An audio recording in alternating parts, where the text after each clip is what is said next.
S'il n'y a plus de questions, je vais passer la parole à notre deuxième intervenant. Nous allons évoquer désormais Saint-Cyran dans les deux communications à venir. Donc, Christian Belin est en train de nous rejoindre d'un pas vif et allègre. Tu as un PowerPoint ou pas? Alors, Christian Belin est un habitué de nos colloques, un grand ami de Port-Royal. Il est professeur de littérature française du XVIIe siècle à l'université Paul Valéry Montpellier 3, avec laquelle nous n'avons pas conclu de mariage spécifique, même si nos deux intervenants en viennent ce matin. Christian est bien connu d'entre nous pour son livre consacré à l'œuvre de Pierre Charon, c'était ça ta thèse, je crois. Puis à son livre paru aux éditions du Seuil, Le corps pensant et la conversation intérieure, hein, la méditation en France au XVIIe siècle chez Champion. Et ce matin, il va traiter ce sujet, ce qui nous fait voir extraordinairement dans les corps. Merci Laurence. Merci. Cette phrase est extraite d'une lettre de Saint-Cyran adressée à deux sœurs infirmières de Port-Royal. J'y reviendrai. Cette lettre se trouve dans le corpus longtemps inédit de lettres rassemblées par Jean Morcival et qui nous renvoie aux 5 années de captivité à Vincennes de Saint-Cyran, 1138-43, où Saint-Cyran ne cessa pas d'écrire et de dicter des lettres. On connaît mieux les 157 lettres chrétiennes publiées en 2 puis en 3 volumes, 45, 47, 2 volumes en 48, puis 74, mais il y avait 135 lettres retranscrites dans le manuscrit de Munich, redécouvert simplement en 1836, et presque toutes écrites pendant sa captivité, restées donc longtemps inédites. Et à la différence du corpus des lettres chrétiennes mieux connues, celui de Munich n'a subi quasiment aucune retouche. J'utilise évidemment ici l'édition de Anne Barthes. Et le texte de Saint-Cyran a été en quelque sorte préservé à l'état brut.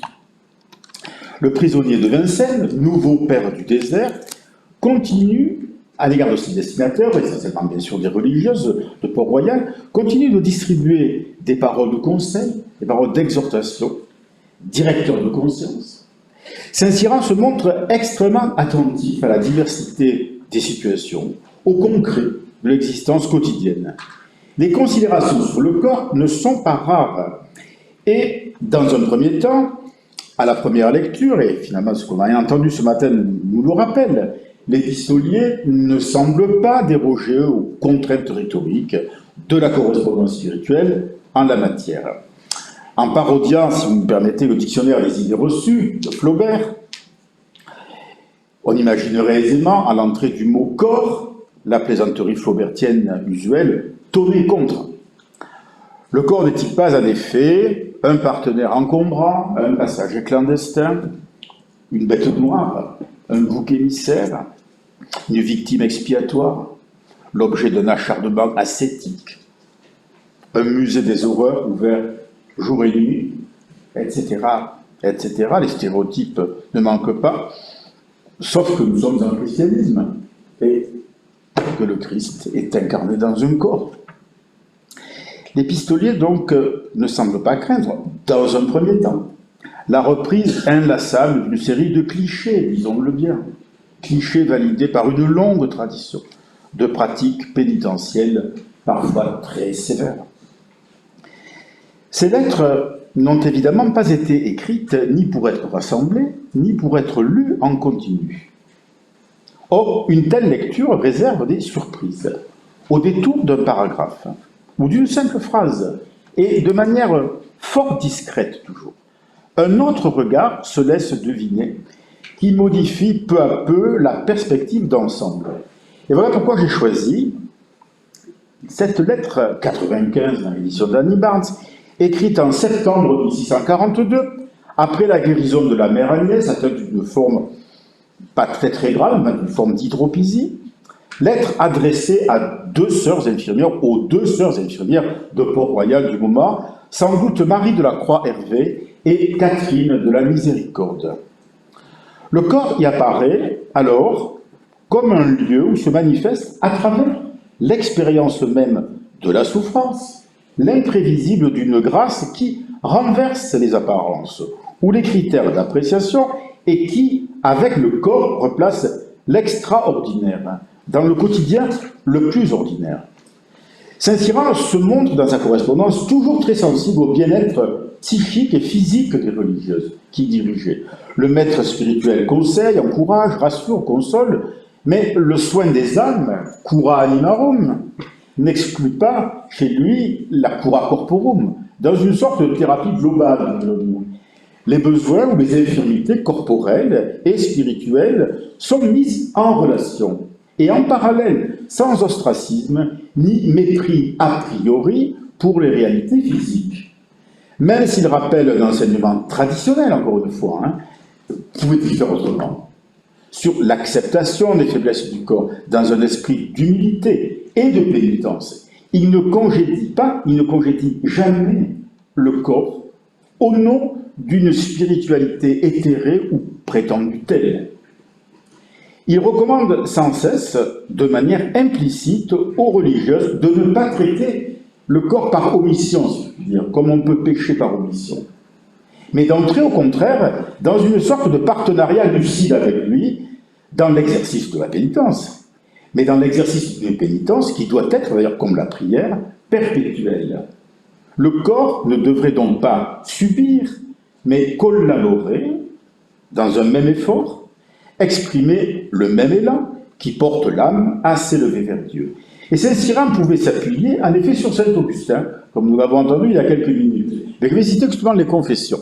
Au livre 10 des Confessions, plus exactement dans la seconde partie du livre 10 des Confessions, où Augustin se livre à un examen détaillé de ses fautes dans le corps et dans l'âme, juste une ou deux formules. Saint Augustin avait dû établir un diagnostic semblable, et la première phrase est extrêmement importante. « Mon corps vit de mon âme. Oui, tenim corpus meum de anima mea. » Et mon âme, elle vit en toi, et mon âme vit en toi. Anima mea, et vivit anima mea, c'était bien sûr qui s'adresse à Dieu. Il y a donc une chaîne qui relie le corps, l'âme, Dieu. Et encore, j'ai examiné mon être intérieur et mon être extérieur. Pas simplement, mais justement un examen de conscience. Interiora et exteriora mea. Et en fait, dans leur formule, au terme du livre 10, il précisera encore une phrase, me semble-t-il très importante pour notre correspondance. J'ai observé la vie de mon corps. Adtendi vitam corporis mei. Et j'ai observé la vie de mon corps, à moi et naissance à eux-mêmes, de me sensus ipsos meos. Rappel salutaire, on peut multiplier les formules. Rappel salutaire, en effet, qu'impose tout simplement le mystère de l'incarnation. Le corps abaissé, pour l'évêque d'Hippone, comme pour le prisonnier de Vincennes, sera toujours un corps élevé, ou un corps s'élevant. La pénitence, même la pénitence, relève de la stratégie spirituelle. Le chrétien doit savoir ruser à bon escient, avec ses propres faiblesses, par une esquive apparente, suivie d'une contre-attaque, un peu comme dans les arts martiaux. La véritable ascèse relève d'une tactique qui joue sur l'opposition des contraires. Saint-Cyran conseille à la mère Angélique une telle dialectique de l'accommodement. Je cite, c'est une lettre de 1641, « Tout est dans la grâce, comme dans la nature, composé de contraires. Je sais quelle est la faiblesse de votre corps, ménagez-le. C'est une pénitence que Dieu vous ordonne de vous mieux traiter en ce temps qu'à d'autres. » Parfois, la pénitence demande qu'on accorde plus de soins et de réconfort au corps. Encore une phrase de Saint-Cyran à la mère Angélique. « Qui peut suivre Dieu en s'accommodant à la faiblesse de son corps est le plus humble. Qu'il soit en pleine santé ou affecté par la maladie, le corps ne cesse pas d'offrir une palette nuancée de dispositions diverses dont il convient de tirer profit. Il écrit à Anne de l'âge de Pie Laurens, religieux de la Visitation, « Chaque disposition permanente du corps a ses vertus particulières, comme aussi les indispositions des corps malades. » Très intéressant. Autrement dit, les indispositions ont aussi des vertus. Disposition, indisposition, dans la permanence ou l'impermanence, Saint-Cyran décline l'éventail des habitus, qui peuvent tout aussi bien s'opposer entre eux que se stimuler ou s'équilibrer. On saisit là, je crois, une tournure d'esprit, une manière d'exprimer l'expérience spirituelle en des termes paradoxaux qui s'enracinent dans l'Évangile. La spiritualité de Saint-Cyran, écrivait Jean Orsibal, fait ressentir des contradictions nombreuses. D'ailleurs, on vient de le voir avec Augustin, en un sens. Pierre Magnard, de son côté, d'un point de vue plus philosophique, s'est efforcé d'en expliciter la logique interne, mais au cœur même de l'écriture saint-cyranienne.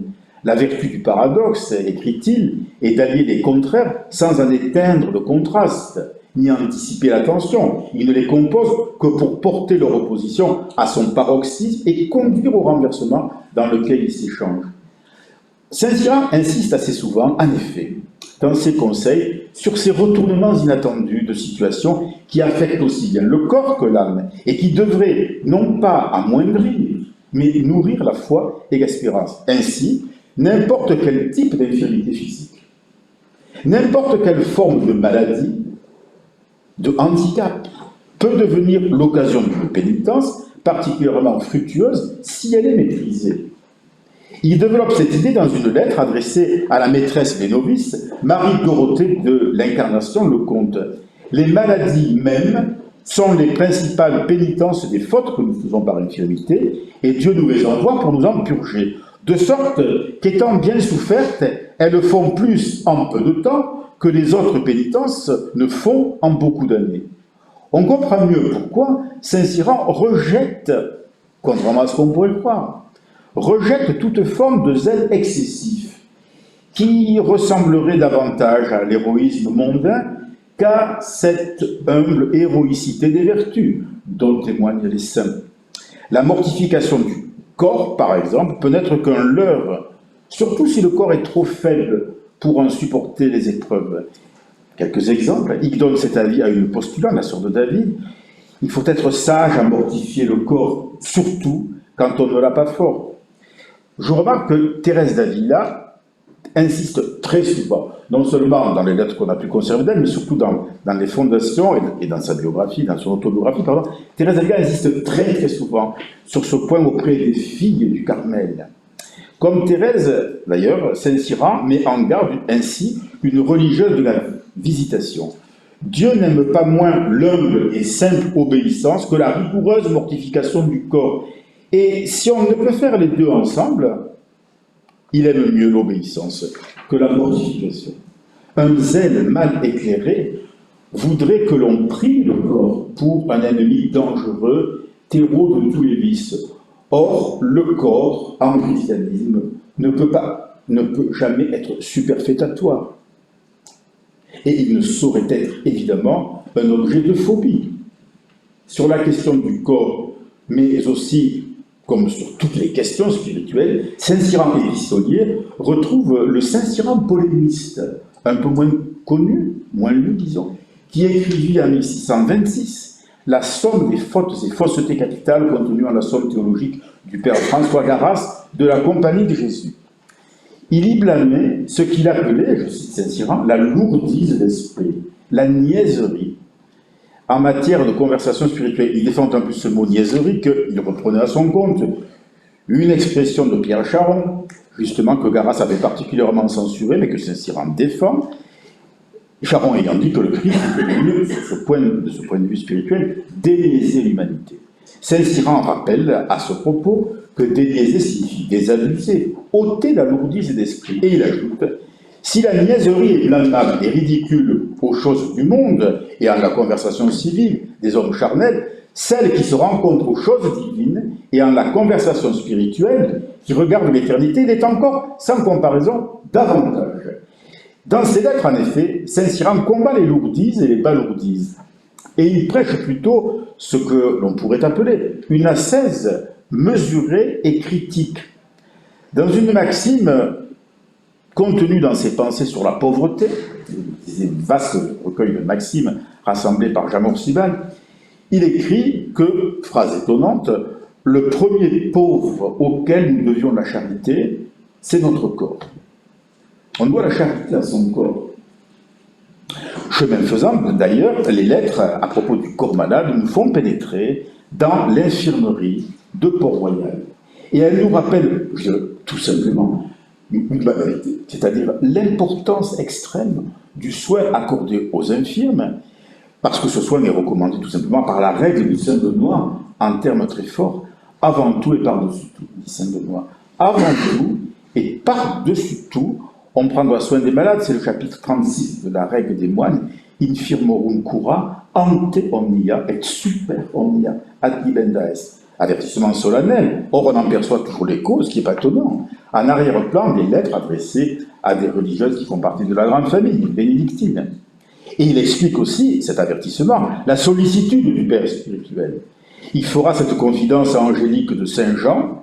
J'ai pris il y a longtemps pour mon partage et pour l'objet de ma dévotion tous les infirmes et les malades. On peut lire aussi dans ses écrits de piété cette maxime quelque peu désabusée qui reprend la métaphore augustinienne de la maladie. Tout le monde à le bien prendre n'est qu'un hôpital de malades. Pascal parlera dans un autre contexte d'un hôpital de fous pour la politique. Tout le monde n'est qu'un hôpital de malades et pour la plus grande partie de malheureux. C'est le siècle de Saint Vincent de Paul. Il ne faut pas l'oublier non plus. Saint Cyran insiste à maintes reprises sur l'art de bien profiter des maladies, ce que Pascal appellera le bon usage des maladies. Il écrit par exemple à Marie des Anges Suireau, une maladie bien endurée vaut mieux devant Dieu qu'un grand nombre de bonnes actions faites pour la santé. Il écrit à Marie de Sainte-Claire Arnaud, ce que Dieu demande de vous maintenant consiste en la tolérance paisible de votre maladie. La tolérance paisible.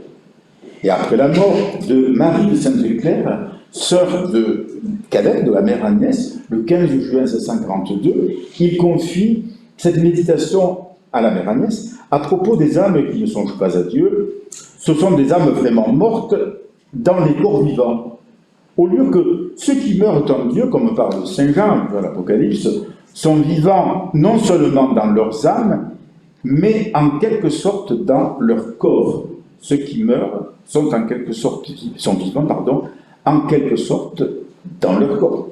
L'agonie et le trépas constituent évidemment des moments privilégiés dans l'exercice de la pénitence. Si le Christ est en agonie jusqu'à la fin du monde, comme l'écrira Pascal, le chrétien traverse également de nombreux moments d'agonie, parce qu'il est en permanence. D'ailleurs, je cite aussi Saint Cyran, toute la vie présente n'est qu'un trouble et un combat, une agone continuelle. On remarquera ici, me semble-t-il, que Saint Cyran retrouve en arrière-plan la vision bérulienne des états de la vie du Christ qui se superposent sans s'annuler. Jésus est toujours naissant, toujours souffrant, toujours mourant, toujours ressuscitant.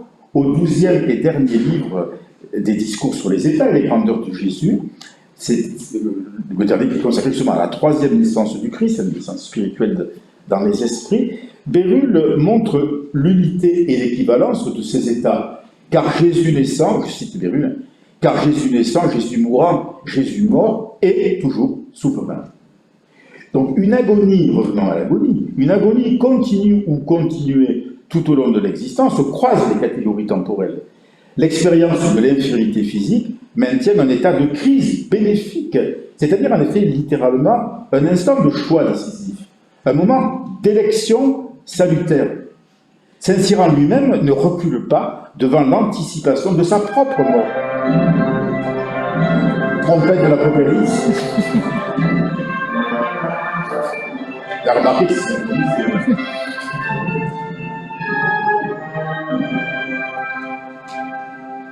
Saint Cyran est venu mort. Ouais.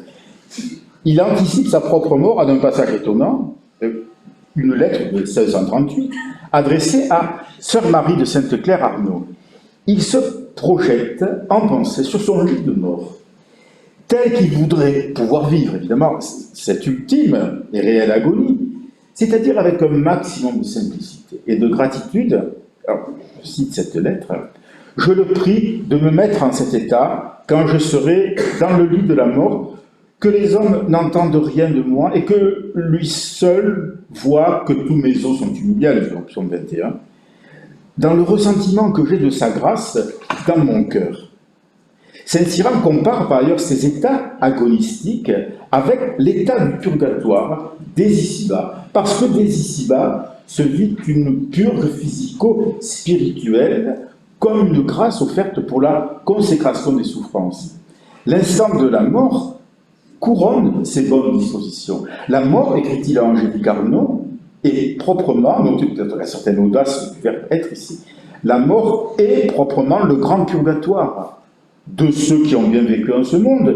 Il faut d'autant plus bien souffrir le bon traitement dans une maladie commune et non dangereuse qu'on n'y prend pas plaisir et qu'on ne fait que recevoir simplement et oublier. On retrouve certes la substance d'une telle analyse chez beaucoup d'autres directeurs spirituels, mais par deux exemples, je voudrais montrer que la tonalité s'avère différente. La lecture de la littérature spirituelle est toujours basée sur des différences de tonalité, comme cela aussi. Premier exemple, Jean-Jacques Ollier, qui n'est pas dans une aujourd'hui. Jean-Jacques Ollier, par exemple, ne craint pas d'user de formules abruptes, frappées d'une très grande austérité. Comme dans cet avis donné à la princesse douairière de Condé, il ne faut point désormais vous promettre une autre vie intérieure ni extérieure que celle des souffrances. Demeurez donc collés à Jésus-Christ crucifié.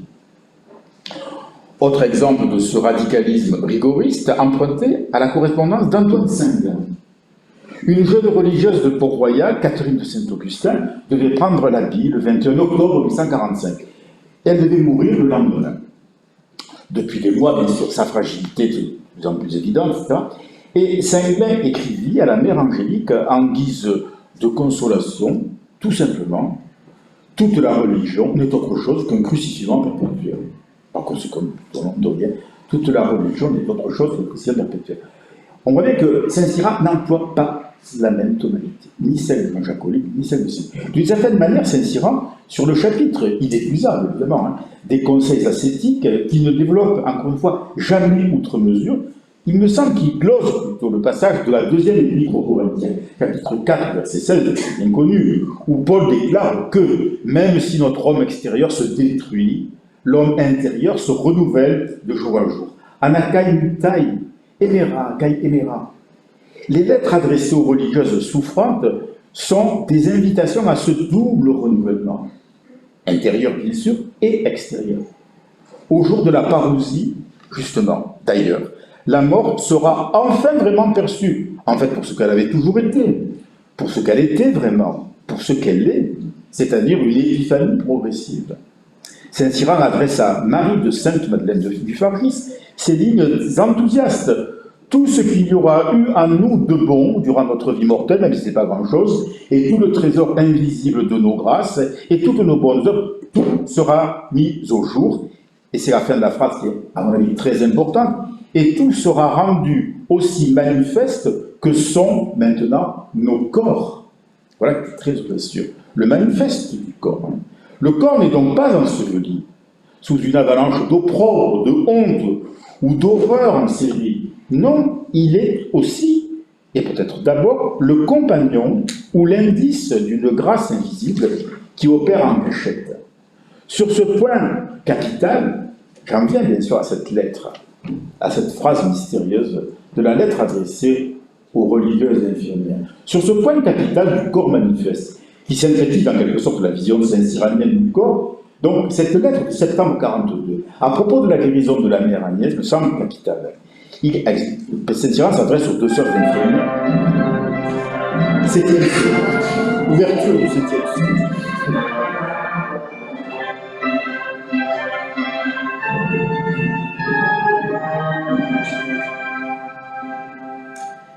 D'emblée, il situe cet événement inattendu, mais non miraculeux, c'est très important. Ce n'est pas un miracle, mais ça a été inattendu, quasi miraculeux. Il le situe dans le dynamisme de la communion des saints, où chacun concourt dans la charité, au bien de tous les autres, dans une pure réciprocité gratuite. Servir les uns, c'est servir les autres. C'est le moins que je puisse rendre à Dieu pour la convalescence où vous avez travaillé, comme ces instruments, que de le servir avec un redoublement de dévotion en vos personnes. Et c'est aussi à ce dessein que je vous écris pour m'engager de nouveau à ce service et vous supplier de prendre le renouvellement, mot Pauline, le renouvellement de notre mère, pour une image de celui de votre âme, auquel Dieu vous invite par une faveur si inopinée et à laquelle personne ne s'attendait. La guérison physique est très significativement appelée un renouvellement, qui touche le corps et l'esprit dans un seul et même mouvement. Et Saint-Cyran ne se propose rien d'autre que de participer à ce processus d'éclosion de la grâce qui rejaillit sur les sœurs infirmières, mais également sur toute la communauté de Port-Royal. Par là même se trouve d'ailleurs justifiée l'écriture de ces lettres, où il s'efforce de conseiller, de consoler et de rendre grâce. À la suite de ce passage, l'épistolier présente alors le corps de la mère Agnès comme le théâtre d'une épiphanie de la grâce. La mère Agnès souffrait d'une paisible hydropisie, peu importe d'ailleurs de quoi elle souffrait. Mais Saint-Cyran se focalise sur ce détail physique apparemment anecdotique, symbolique. Je cite, « Dieu a accoutumé de faire ainsi, et d'exhorter à ce qui est l'esprit par ce qu'il nous fait voir extraordinairement dans les corps. » C'est pourquoi les pères disent qu'il irrite l'hydropie en la présence d'un pharisien, pour le faire songer à l'enflure de son âme par celle de son corps et contempler la guérison de l'hydropisie de l'âme dans celle du corps qu'il guérissait devant lui. L'éditrice Annie Barr dit « La lettre est sans doute de septembre 42 ». Je pourrais confirmer cela seulement par une remarque que j'ajoute, c'est que l'allusion au père évoque Annie Barr, vise en fait en particulier le commentaire de saint Ambroise sur ce passage de l'évangile de Luc, tout simplement parce qu'il est lu au 16e dimanche après la Pentecôte, qui tombe presque toujours en septembre, et que le commentaire de saint Ambroise est lu aux matines, et que finalement il y a une glose implicite tout derrière. Mais justement, là où saint Ambroise insistait sur l'accablement physique, il dit « le flux débordant de la chair alourdissait les fonctions de l'âme et atteignait l'ardeur de l'esprit. Fluxus carnis exuberans anime, grauabat officia spiritus, extinguebat ardorem ». Saint-Cyran, lui, au contraire, inverse, ça qui est étonnant, la perspective et insiste sur une métamorphose qui montre le contraire, enfin la situation inverse. C'est le corps qui exhorte l'esprit.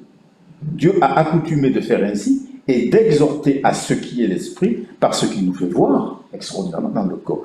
Le corps n'est donc pas condamné à un attentisme stérile et passif, il se situe au contraire au point de départ du renouvellement intérieur. Il n'est donc pas seulement l'objet d'un constat ou le bénéficiaire de la guérison, on pourrait ajouter qu'il ne se confond pas avec un simple symptôme, puisqu'il est une image, un livre ouvert à l'exégèse. Étonnante l'infiniment. Étonnante leçon d'anatomie du docteur Saint-Cyran, qui pointe le scalpel sur les hydropisies de l'esprit, les lourdeurs, les lourdismes, les panourdismes, les niaiseries, et qui répand en même temps, par ses lettres, dans son écriture, sur ses destinataires, le baume de la consolation. Le corps éclaire l'âme. Il l'éduque avec pédagogie, à travers une sémiologie, certes énigmatique, mystérieuse bien sûr, mais qui reste une source de renouvellement intérieur et inépuisable. Le corps visible et le corps lisible nourrissent à leur insu. Le corps nourrit à son insu, si je puis dire, à son corps défendant, mais avec la complicité de l'esprit, une sorte de prière perpétuelle. Par cette union, on ne prie qu'avec son corps et à travers lui.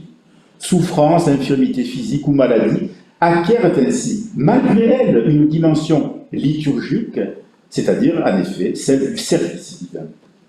Saint-Cyran, vous l'avez vu, emploie l'adverbe extraordinairement, qui est d'un emploi très rare au XVIIe siècle, qui n'est pas d'ailleurs d'un usage très fréquent même aujourd'hui. Très rare. Exemple, le dictionnaire de Richelieu en 1680 l'enregistre à peine et ne donne aucun exemple. Et pourtant, il existait un exemple illustre, et même un attaque, je crois, puisqu'on le retrouve sous la plume de Montaigne, pas n'importe où, dans les dernières lignes de l'Apologie de Raymond II, où l'écrivain fustige les prétentions stoïciennes. Par ses propres forces, en effet, l'homme ne saurait monter, dit Montaigne, au-dessus de soi et de l'humanité. Mais, ajoute Montaigne, il s'élèvera si Dieu lui prête extraordinairement la main. Cet adverbe hors du commun, sous la plume de Montaigne comme sous la plume de Saint-Cyran, décrit l'opération de la grâce. Car, ajoute Montaigne, cette main extraordinaire lui permettra cette divine et miraculeuse métamorphose. C'est la fin de l'apologie de Raymond II. L'emploi de ce même adverbe rare, singulier, par Saint-Cyran, dans une même allusion discrète aux interventions imprévisibles de la grâce divine, suggère à propos du corps un double régime existentiel. Un régime ordinaire, un régime extraordinaire. En régime ordinaire, ce sont toutes les banalités qu'on peut accumuler, et les clichés. L'évidence, le corps se délabre, c'est sûr, il s'effrite, il court à sa ruine, l'homme extérieur se détruit, disait saint Paul. Au quotidien, le corps part en dérive, en effet.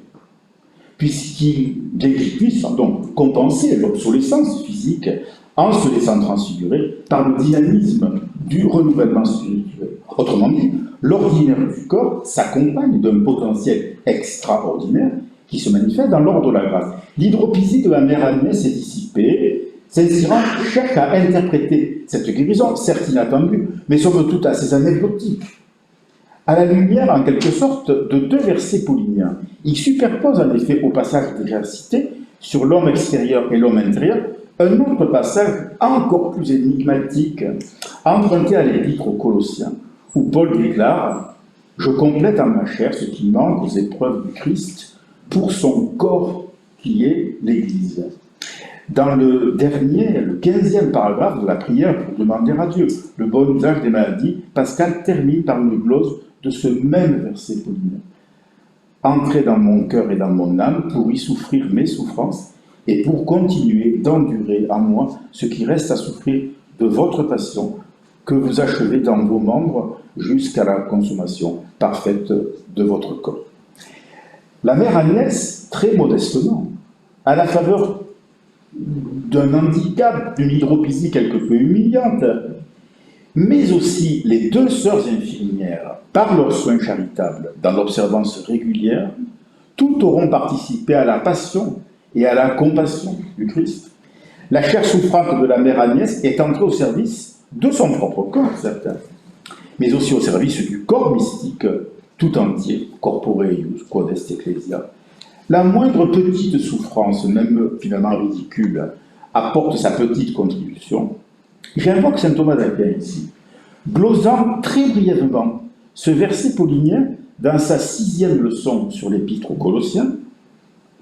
Saint Thomas d'Aquin précise, alors commande ad impleo, il a cette formule toute simple mais très suggestive. Je complète, c'est-à-dire j'ajoute ma propre mesure. Ad impleo, ides addo mensuram meam. Petit complément, étrange complément, complétude mystique, qui sous-entend une redéfinition positive de la passivité, précisément. Saint-Cyran insiste sur cet aller-retour entre le corps et l'esprit. Dieu a accoutumé de faire ainsi et d'exhorter à ce qui est l'esprit par ce qu'il nous fait voir extraordinairement dans les corps. L'ostension des blessures se conjugue avec une exhortation muette. Le corps subit, le corps réagit. L'esprit reçoit à partir de ce qu'il a reçu du corps. Eh bien, Saint-Cyran retrouve ici l'intuition de l'épreuve physico-spirituelle qui se convertit en épreuve du divin, ce que la tradition dionysienne appelait le pati divina, qui sera repris par Maître Eckhart, et qui est difficilement traduisible. Ça doit être composant pati divina, supporter, subir, éprouver. En se creuser, s'éprouve et s'épure le désir de Dieu, tout simplement. Peut-être est-ce précisément dans le corps que se résout partiellement l'antagonisme des désirs contraires qui opposent la chair à l'esprit, selon le passage ségène de Galates 5,17. Et dans le corps peut alors surgir ce que saint Augustin appelait une vie variée, multiforme, multimodale, même d'après le saint, d'une immensité puissante. Varia multimoda vita et immensa vehementer. Le caractère salvifique de la souffrance reste une aporie, naturellement. Et Saint-Cyran, faut-il le dire, dans aucune de ses lettres ne se risque à un quelconque essai d'exposé magistral. En tant que conseiller spirituel, il invite seulement à scruter cette signification obscure, à la méditer, à la contempler, finalement à l'accepter, avec le consentement de la grâce. Il ne cherche pas à expliquer la souffrance du corps. Il en suggère une humble exégèse. Le corps ne perd jamais son rôle testimonial, pas plus celui de la mère Agnès que celui des deux infirmières, pas plus celui que de n'importe qui. L'emploi du pluriel, enfin, n'est pas anodin, je vais conclure, ce qui nous fait voir extraordinairement dans les corps, alors que pourtant c'était le corps de la mère Agnès. Mais cette ouverture du corps vers les autres corps, grâce à la souffrance acceptée et non subie à contre-cœur ou à contre-temps, le corps redécouvre sa place dans le corps mystique du Christ, in mensa ou ementer. Je conclus. Au sein du manuscrit de Munich, donc cette lettre 95 m'a paru briller par l'aperçu furtif et assez insolite qu'elle donne sur toutes les autres lettres, où Saint-Cyran évoque le corps de manière plus ou moins évasive, un peu comme le petit pan de livre jaune, vous savez, qui émerveilla l'écrivain Bergotte dans La prisonnière de Marcel Proust, empruntée à la vue de Delft. En lui révélant tout un univers esthétique nouveau, cette lettre, je crois, débouche elle aussi, avec discrétion, par un petit bout, sur un horizon de splendeur insoupçonnée. Elle nous oblige à relire l'ensemble de la correspondance, laissée par le prisonnier de Vincennes, et peut-être sans doute l'ensemble de son œuvre spirituelle. Brisé par la douleur, défait ou anéanti, le corps demeure en effet un palimpseste déchiffrable, où subsiste ineffacé l'empreinte sacramentelle d'une transfiguration. La guérison naturelle et non miraculeuse, ajoutons-le encore une fois, de la mère Agnès en constitue le vivant exemple. Ajoutons que nulle part, ni dans cette lettre ni dans les autres, Saint-Cyran ne constate une étanchéité mortifère entre le corps et l'esprit. Il maintient au contraire, par ailleurs, une distinction souvent, hélas, mal comprise dans la tradition chrétienne. Il maintient une distinction entre la chair et le corps, comme saint Paul l'avait très bien vu naturellement, l'avait exposé, mais surtout comme l'avait vigoureusement exposé saint Irénée au 5e livre de l'Alversus Aereses. Le corps reste toujours à proximité, il est mon prochain. Une proximité signifiante qui ne devrait jamais provoquer le rejet ou le déni. Aucun ressentiment donc à l'égard du corps, pour employer le terme qui est toujours en français d'ailleurs.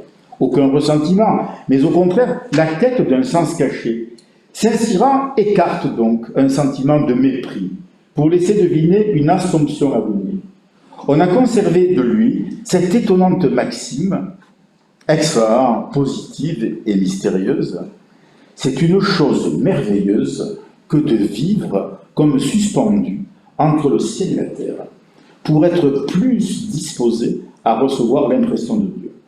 Le corps, en effet, porte le signe d'une grâce insigne dont il conserve à jamais les stigmates.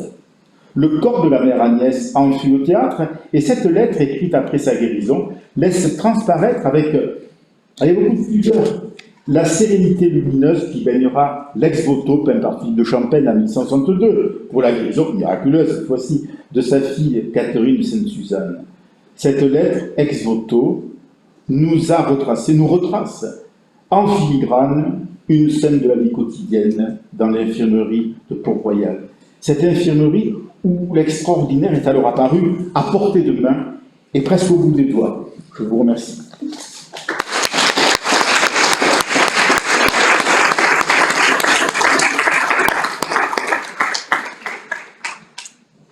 Bien, merci Christian pour cette synthèse remarquable de la correspondance de Saint-Cyran, que trop souvent on a tendance à replier sur le caractère même et le charisme de Saint-Cyran, son attention aux individus, alors que tu montres qu'il y a une trame théologique forte.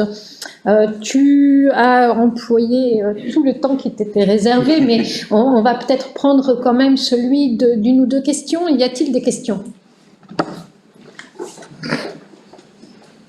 Non? Oui, Alberto.